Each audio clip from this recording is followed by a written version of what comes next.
hihinto kung isa-isa ko na nakukuha ang gusto? Ano ang dahilan kaya bakit ka hihinto? Kung isa-isa mo na nakukuha ang gusto, ano ang dahilan?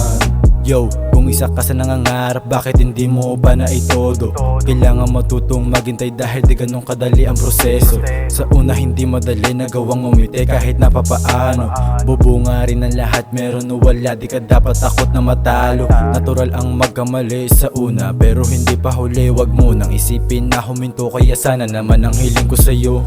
Sipag ang palalo, galing ang palalo kahit natatalo. Ganun talaga pag nag-uumpisa, maniwala ka lang merong magbabago. Bakit hihinto kung isa-isa ko na nakukuha ang gusto? Ano ang dahilan kaya bakit ka hihinto? Kung isa-isa mo na nakukuha ang gusto, ano ang dahilan?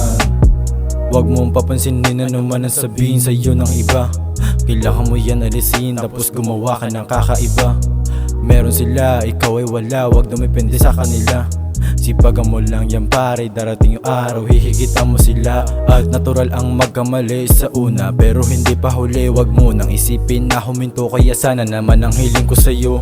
Sipag ang palalo, galing ang palalo kahit natatalo. Ganun talaga pag nag-uumpisa, maniwala ka lang merong magbabago. Bakit hihinto kung isa-isa ko na nakukuha ang gusto? Ano ang dahilan kaya bakit ka hihinto? Kung isa-isa mo na nakukuha ang gusto, ano ang dahilan?